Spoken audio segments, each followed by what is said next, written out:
Alhamdulillah wassalatu wassalamu ala Rasulillah. Ada beberapa pertanyaan, mungkin tidak bisa kita jawab semuanya. Kita pilih beberapa pertanyaan yang sangat diperlukan. Pertanyaan pertama, Ustaz,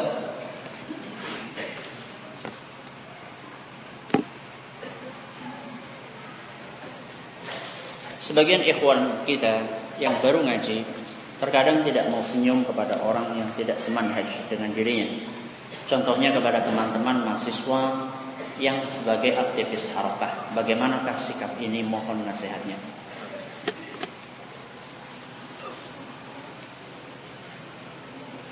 Menyikapi orang yang salah itu ada dua. Menyikapi orang yang salah caranya ada dua. Dan dua-duanya sama-sama dipraktekkan oleh Nabi Shallallahu Alaihi Wasallam. Cara yang pertama adalah taklif. Taklif itu adalah melakukan pendekatan kepada orang yang bersalah. Senyum sama dia. Kalau dia sakit kita jenguk. Kalau dia salam kita jawab. Ini metode yang pertama. Metode yang kedua adalah metode hajar. Hajar itu adalah mendiamkan. Jadi kalau dia salam tidak kita jawab. Kalau kita ketemu sama dia tidak kita senyumi. Kalau dia sakit tidak kita kunjungi. Dua metode ini sama-sama pernah dipraktekkan oleh Nabi Shallallahu Alaihi Wasallam. Dan dua metode ini sama-sama metode yang syar'i. Ustaz, kalau dua-duanya sama-sama syar'i, mana yang kita praktekkan, Ustaz? Yang pertama apa yang kedua?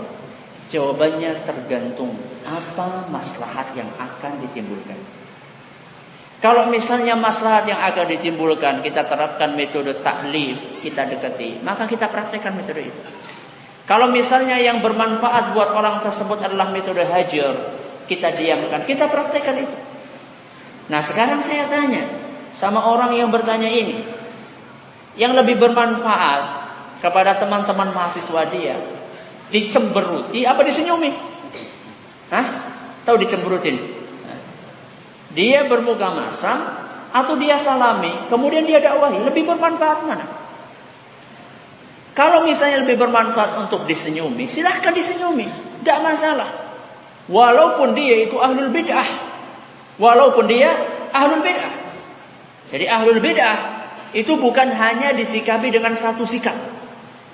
Ahlul bid'ah bisa disikapi dengan sikap taklif, bisa disikapi dengan sikap hajar. Dan dua-duanya sama-sama sikap yang syar'i, yang ada dalilnya dari Al-Quran dan Sunnah Nabi Sallallahu Alaihi Wasallam. Kalau ingin penjelasan lebih lebar, silakan baca buku saya 14 contoh praktek hikmah dalam berdakwah. Di situ saya sebutkan salah satu contohnya adalah berusaha untuk bermuka manis sekalipun sama orang-orang yang memiliki penyimpangan, selama orang tersebut belum berhak untuk dipraktekkan metode hajar. Ya, ini jawaban secara singkat karena memang waktunya sangat terbatas. Tolong jelaskan apa itu manhaj salaf dan apakah perbedaan antara salaf dengan salafi, dan siapa yang pantas dikatakan salafi. Ini pengajian khusus ini kalau menjelaskan kayak gini. Manhaj salaf ya memahami Al-Quran dan Sunnah dengan pemahaman salaf, yaitu para sahabat Nabi Sallallahu Alaihi Wasallam dan generasi berikutnya dari kalangan salafus saleh. Itu adalah manhaj salaf secara ringkas. Kemudian apa bedanya antara salaf dengan salafi? Beda. Salaf adalah orang yang terdahulu dari kalangan para sahabat Nabi dan para ulama salaf sesudahnya. Salafi ya orang-orang yang berusaha mengikuti jejak mereka. Orang yang berusaha untuk mengikuti jejak mereka. Dan jadi antum jangan menganggap kalau antum sudah jadi salafi berarti antum salaf. Sudah jadi salafus soleh. Enggak. Kita itu baru berusaha untuk meniti jejaknya apa? Salafus soleh. Yang namanya orang usaha apa masih sempurna? Hah? Enggak. Kadang kita jatuh, kadang kita bangun, kadang kita salah, kadang kita benar. Wajar, namanya juga usaha. Jadi bedakan antara salafi dengan manhaj salaf. Kalau manhaj salaf itu pasti betul manhaj salaf. Tapi kalau salafi belum tentu apa? Betul. Sekarang saya tanya, Beda nggak antara Muslim dengan Islam? Beda nggak? Beda nggak antara Muslim dengan Islam? Islam pasti betul, pasti betul. Muslim, akhlaknya mesti betul. Itulah perbedaannya. Ya. Jadi Islam pasti betul, tapi apakah setiap orang yang beragama Islam mengaku Muslim, dia itu mempraktekkan seluruh ajaran Islam? Tidak. Begitu pula, tidak setiap orang yang mengaku diri sebagai Salafi pasti dia itu sudah mempraktekkan seluruh manhaj salaf. Belum tentu. Itu klaim pengakuan yang membutuhkan pembuktian. Nah, makanya kita jangan bangga dulu, Pak. Kalau sudah ana Salafi ini. Nah, lihat dulu prakteknya gimana. Antum gimana ngajinya. Salafi gak pernah ngaji. Salafi kalau ngaji ngantuk. Gimana antum? Salafi itu bukan hanya akidah ya. Salafi itu juga akidah, akhlak, ibadah. Salafi itu bukan cuma akidahnya lurus, tidak, ibadahnya juga baik ya. Salafi itu juga suka tahajud loh. Nah, seharusnya Salafi juga akhlaknya mulia. Ya itulah salafus soleh. Salafus soleh itu orang yang akidahnya lurus, ibadahnya baik, akhlaknya luar biasa. Itulah salafus soleh. Jadi kalau kita ingin mengikuti jejak mereka, seperti itulah ya. Jangan cuma akidahnya saja, akhlaknya harus baik, ibadahnya juga ikut baik pula. Siapakah yang dikatakan ahli bid'ah? Orang yang dikatakan ahlul bid'ah adalah orang yang menyelisih salah satu prinsip dalam ajaran Islam. Prinsip. Nah, saya tekankan prinsip. Nah, menyelisih prinsip akidah misalnya, atau prinsip dalam berdakwah misalnya. Nah, kalau sudah sampai seperti ini, maka ini sudah dianggap bukan termasuk ahlu sunnah, alias dia itu ahlul bid'ah. Antum baca di dalam awal-awal kitab Ushulus Sunnah. Dalam kitab awal-awal kitab apa? Ushulus Sunnah karangan Imam Ahmad bin Hanbal. Di situ disebutkan. Nah, di situ disebutkan beberapa hal-hal yang seandainya seseorang itu menyelisihinya, maka dia akan dianggap bukan termasuk ahlu sunnah wal jamaah. Jadi pembahasan ini sudah lama, sejak abad ketiga Hijriah sudah dijelaskan oleh para ulama kita.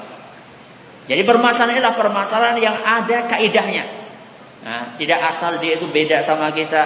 Nah, yang satunya menggerak-gerakkan jari, yang satunya apa? Enggak menggerakkan, cuma kayak gini saja. Oh, ini ahlul bidah ini. Bukan. Nah, itu bukan masalah prinsip, itu perbedaan dalam masalah fikih. Perbedaan dalam masalah fikih berbeda dengan perbedaan dalam masalah prinsip. Ya, itu seperti itu. Kalau misalnya masing-masing punya dalil dan dalilnya sama-sama kuat, tidak masalah untuk berbeda pendapat. Tapi jangan kemudian dibawa kepada perbedaan pendapat yang luas.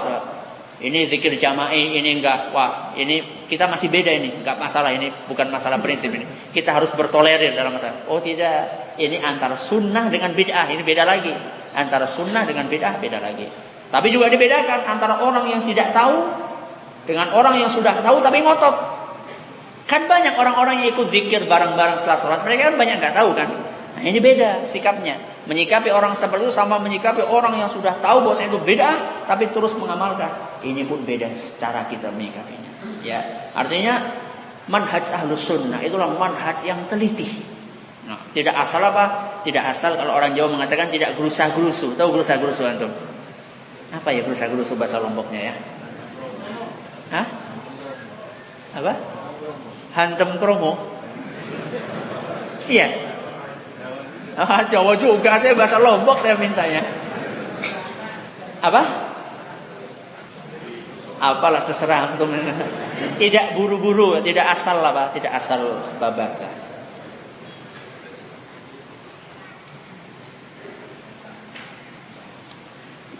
Ada teman begitu ketemu, anak tanya kemana saja antum? Dia menjawab, kenapa kamu ngurus saya? Saya sudah cukup dengan masyayikh saya.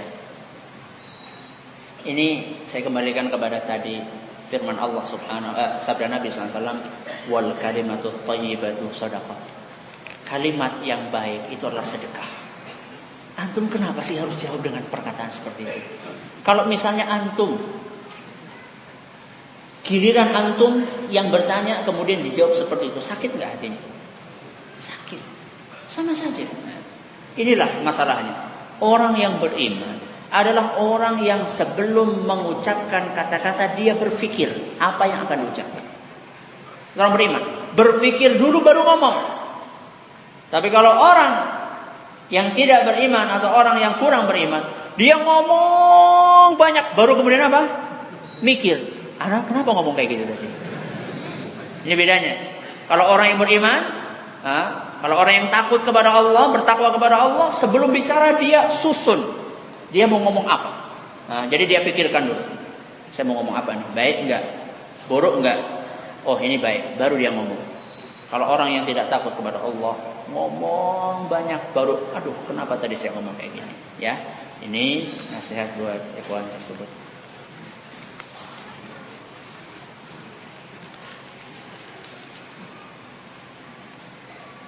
Bagaimana kita mengetahui dakwah hizbi jika tidak ada tahdzir atau hajar kepadanya?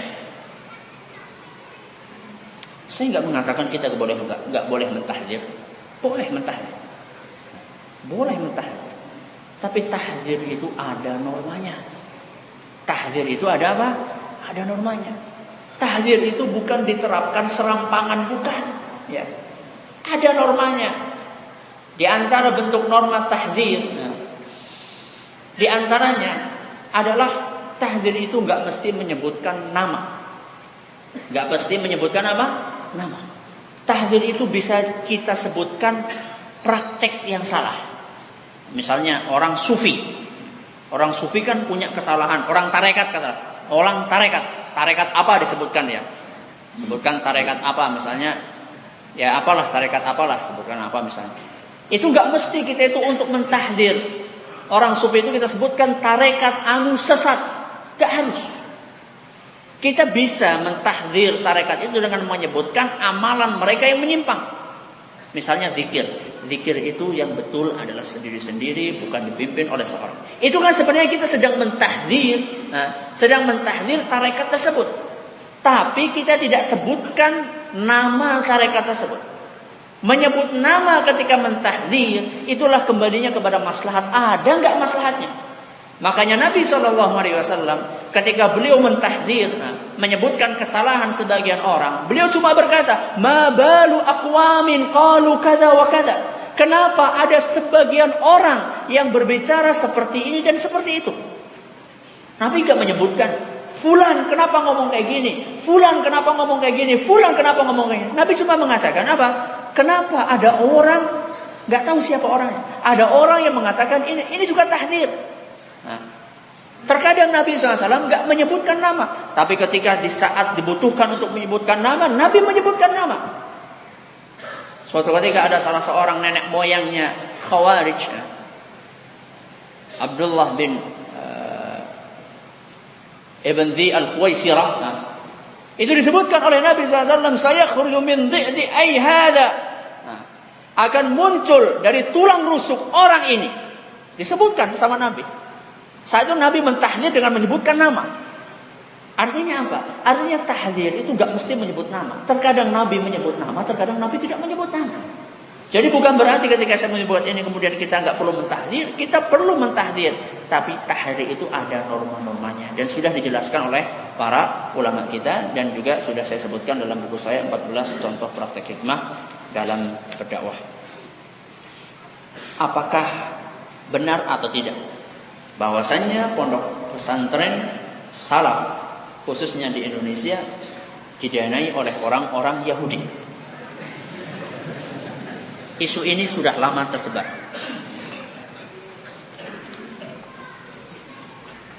Yang mendanai antum di sini siapa?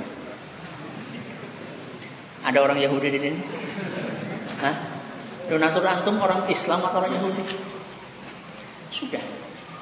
Fitnah setiap zaman itu pasti ada. Saya pernah membaca buku, melihat judul buku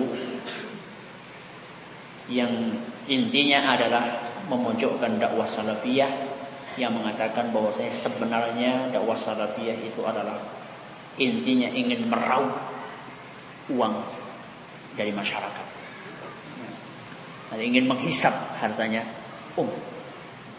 Yang nulis ya biasa ahlul bidah. Saya heran saya cuma berkata dalam hati saya, orang ini menepuk air di dulang, menyiprat apa? Ke muka sendiri. Siapa yang menghisap harta umat? Siapa? Bukankah mereka yang mengadakan acara-acara bid'ah, kemudian mereka menarik iuran dari masyarakatnya? Bukankah mereka yang ketika doa dia membuka sorban, ayo silakan infak, baru saya doakan? Bukankah mereka yang menghisap hartanya umat adalah mereka yang kalau mau namanya disebut, didoakan di awal pengajian, dia harus bayar duit? Bukankah mereka yang menghisap harta umat? Subhanallah. Ini kayak menepuk air di dulang, menciprat kepada muka sendiri. Saya heran. Ya begitulah, setiap zaman mesti ada tantangan dakwah. Tapi biarkan umat menilai. Mereka akan melihat. Yang penting kita jangan sampai kita mundur. Jangan sampai kita mundur ketika ada fitnah-fitnah seperti itu. Teruslah kita maju. Teruslah kita maju dengan memohon taufik dan bantuan dari Allah Subhanahu wa taala. Insyaallah dengan seperti itu dakwah kita akan lancar dan akan diberkahi oleh Allah Tabaraka wa taala. Kita diberi hadiah oleh orang lain, kemudian dengan spontan kita mencintai orang tersebut. Apakah kita termasuk cinta karena Allah? Karena kita tidak boleh cinta kecuali karena Allah. Mencintai orang yang memberi hadiah itu adalah merupakan sifat tabiat manusia, dan itu tidak bisa dihindarkan. Tapi mengukur kadar kecintaan kepada seseorang bukan dari pemberian orang lain kepada kita. Inilah yang dinamakan dengan al-hubbu fillah wal bughdhu fillah. Kata Nabi SAW, "Awthaqu 'aral iman al-hubbu fillahi wal bughdhu fillah."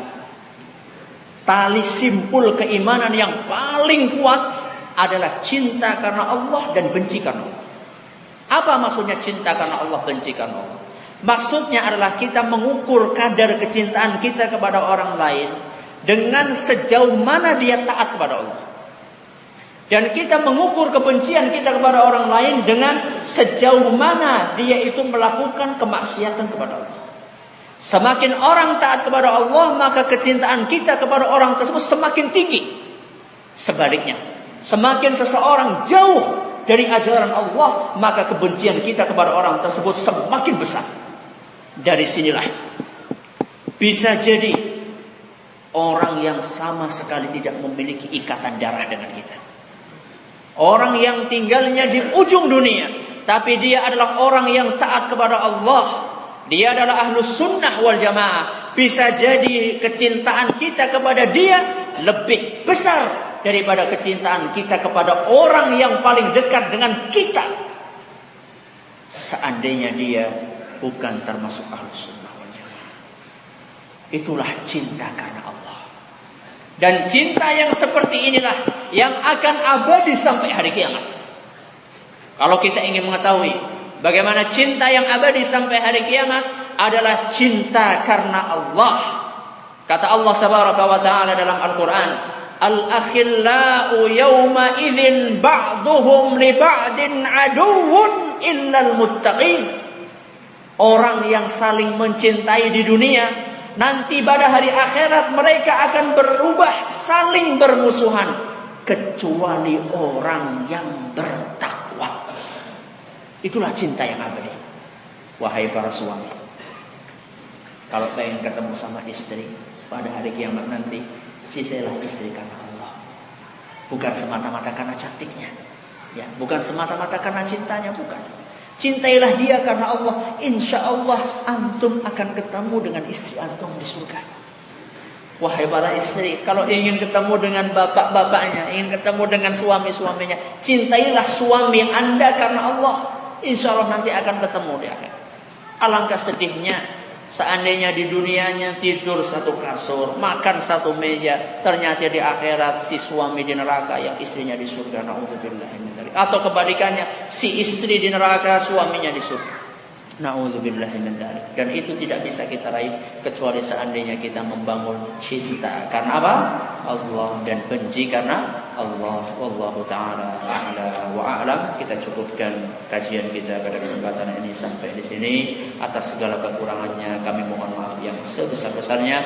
Atas segala perhatiannya kami ucapkan terima kasih. Subhanallahumma wa bihamdik asyhadu an la ilaha illa anta astaghfiruka wa atubu. Sekedar pemberitahuan materi pengajian